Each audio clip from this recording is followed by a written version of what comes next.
So we are going to solve question number 12 and uniqueness of the question is, इस question में current account दिया हुआ है और एक प्रोफार्मा तभी बनेगा करंट अकाउंट का जब असेट साइड में या लायबिलिटी साइड में कहीं आपको current account of partners given रहेंगे। सबसे पहले जैसे आप कैपिटल का बैलेंस ब्रॉट डाउन लिखते हैं 60,000 और 50,000, ठीक उसी तरह करंट अकाउंट का भी बैलेंस ब्रॉट डाउन लिखना है। 60-50 का कैपिटल अकाउंट का बाय बैलेंस ब्रॉट डाउन, ऐसे ही करंट अकाउंट में लिखिए बाय बैलेंस ब्रॉट डाउन, या तो असेट्स में रहेगा या फिर लायबिलिटी साइड पर। बैलेंस है 3,000 और 2,000 का करंट अकाउंट का। असेट्स में कैश या बैंक देखिए क्या है, उसका भी बैलेंस 4,000 रुपीज गिवन है, तो कैश अकाउंट का ओपनिंग बैलेंस लिखेंगे to balance brought down rupees 4,000। तो अब तक जैसे हम सिर्फ कैपिटल का और असेट्स में कैश का इन दो आइटम्स का ओपनिंग बैलेंस लिखते थे, यहाँ करंट अकाउंट का भी बैलेंस ब्रॉट डाउन करना है। They admitted Vimal as partner on 1st April 2016 in the firm on following terms. पहली टर्म है she should bring rupees 40,000 as a capital, 40,000 रुपए कैपिटल क्या है, डेबिट साइड पर लिखेंगे to Vimal's capital account. Capital तो कैपिटल अकाउंट में ही आएगा और अमाउंट ऑफ कैपिटल है रुपीज 40,000। सेकंड इफेक्ट कहां लिखना चाहिए, करंट या capital, capital. Credit side by cash account for incoming partner rupees 40,000। फिर लिखते हैं and for 1/5 share in future profit rupees 20,000 as her share of goodwill. ठीक है, 20,000 का गुडविल डेबिट साइड पर यहां लिखेंगे टू गुडविल अकाउंट रुपीज 20,000। और गुडविल हम किस में बांटते हैं, सैक्रिफाइसिंग रेशियो में। कौन से पार्टनर्स में, old partners in sacrificing ratio. तो यहां पर अब लिखना है बाय गुडविल अकाउंट, मतलब कैपिटल अकाउंट में केवल एडिशनल कैपिटल ही आएगा या फिर capital brought by the incoming partner रहा तो आएगा। 20,000 in the ratio 3:1, it is 15,000 and 5,000 being goodwill distributed.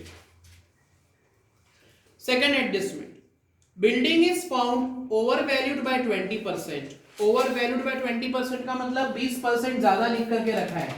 Building 100 रुपए की अगर रहती है, 100% की अगर हम वैल्यूएशन देखें, इसको हमने 20% ओवरवैल्यूड करके रखा है, मतलब वो कितने परसेंट पर रिकॉर्डेड है, 120% पर।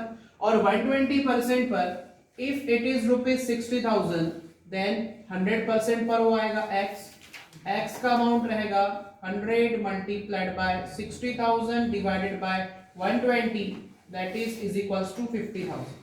मतलब जो हमारी बिल्डिंग 50,000 की है, landed building having actual worth of 50,000 is recorded at rupees 60। अब 60 का बिल्डिंग आप 50 करने जा रहे हो, तो बिल्डिंग की वैल्यू बढ़ा रहे हो या कम कर रहे हो। बहुत से स्टूडेंट्स लोग इसका इंटरप्रिटेशन क्या करते हैं, building is found overvalued by 20%, मतलब अब बिल्डिंग 20% से ओवर वैल्यू करना है, तो 60,000 का डायरेक्ट 20% 12,000 प्लस कर देंगे और अपना बना बना आंसर रॉन्ग होगा।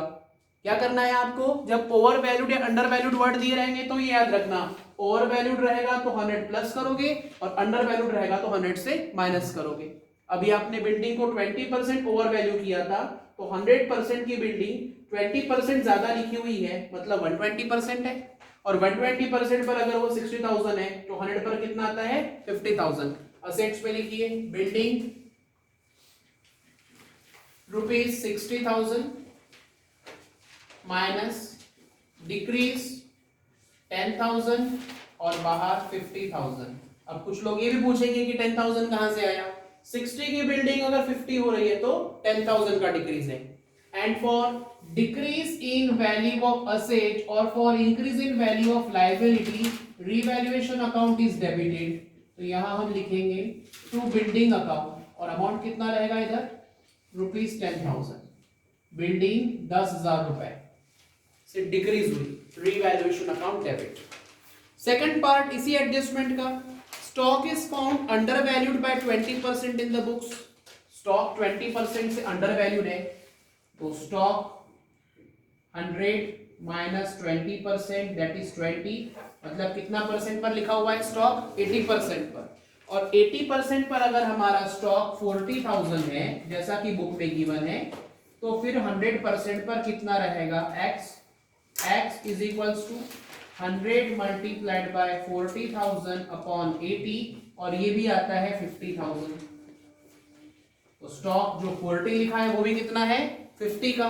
अब 10,000 से आप स्टॉक बढ़ाओगे, असेट्स में लिखिए स्टॉक 40,000 प्लस इंक्रीज 10,000, बाहर आ जाएगा 50,000। और ये 10,000 का इंक्रीज है रीवैल्यूएशन अकाउंट के क्रेडिट साइड पर। For increase in value of stock and decrease in value of liability, revaluation account is credited by stock account rupees 10,000। Double effect हो गया सेकंड एडजस्टमेंट के भी। Rupees 1,000 to be maintained as reserve for doubtful debts. Debtors 31,000 के हैं।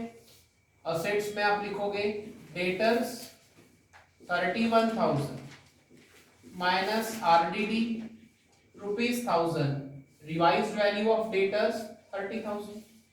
अब debtors 31 से 30 हो रहे हैं, मतलब 1,000 रुपए से एसेट की वैल्यू डिक्रीज हो रही है, बट वो बैड डेट्स नहीं है, it is because of creation of RDD. तो 1,000 रुपए आरडीडी क्रिएट किए। 3 ही एडजस्टमेंट्स थी, तीनों लिख लिए। अब लायबिलिटीज में देखो, सन्ड्री क्रेडिटर्स गिवन है जिसका कोई एडजस्टमेंट नहीं, इसे एज इट इज आप बैलेंस शीट में कंटिन्यू करेंगे। Sundry creditors rupees 21,000। क्रेडिटर्स के बाद नेक्स्ट आइटम दिया है general reserve. It is free reserve to be distributed among partners in their profit sharing ratio. Current account के क्रेडिट साइड पर आप लिखो बाय जनरल रिजर्व 4,000 को 3:1 में बांटेंगे तो 3,000 एंड 1,000 रुपीज। एसेट्स में बिल्डिंग स्टॉक डेटर्स दिया था जिसको हमने पहले ही इफेक्ट के लिए रिकॉर्ड कर लिया। फिर दिया है कैश बैलेंस, वो ओपनिंग बैलेंस के नाम से रिकॉर्ड हो गया है। और फिर है प्रॉफिट एंड लॉस, ये एक्यूमुलेटेड लॉस है।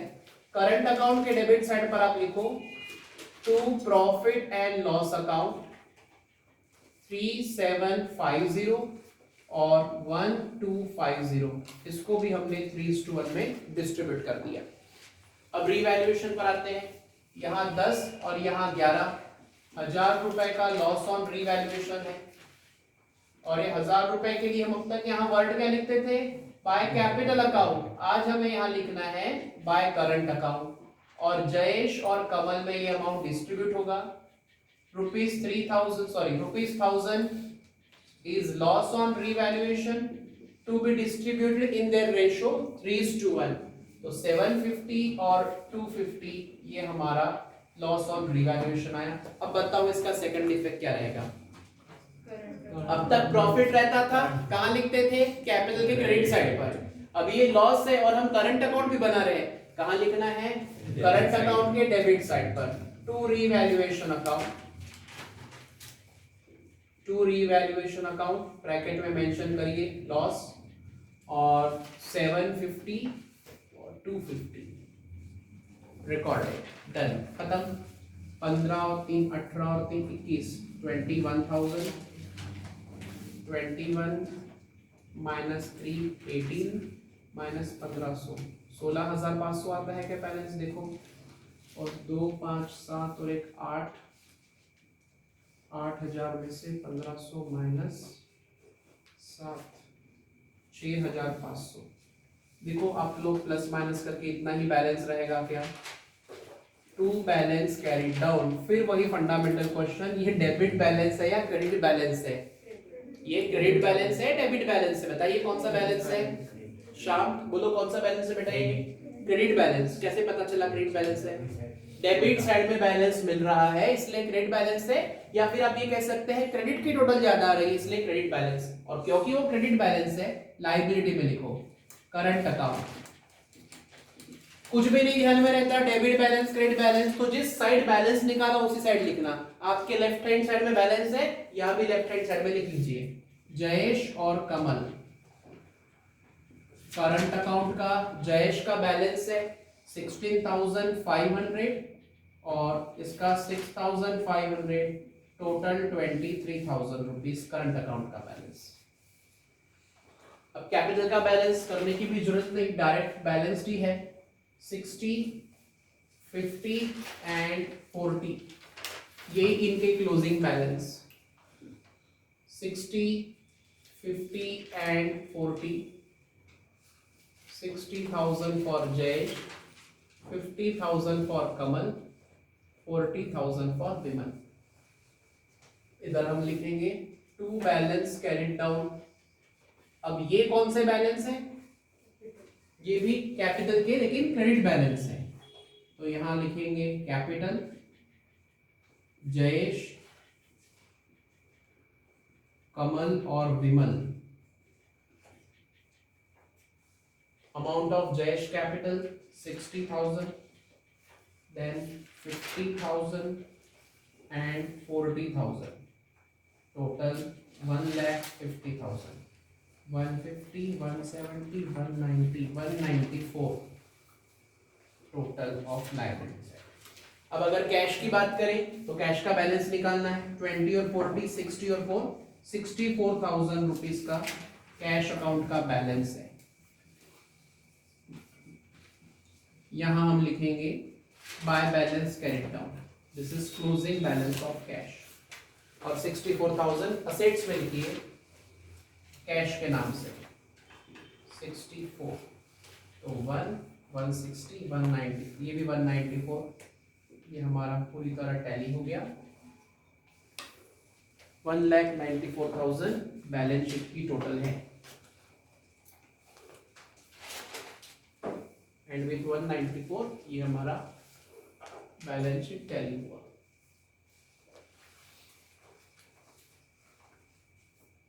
तो हमने अभी क्वेश्चन नंबर 12 पेज 146 सॉल्व किया।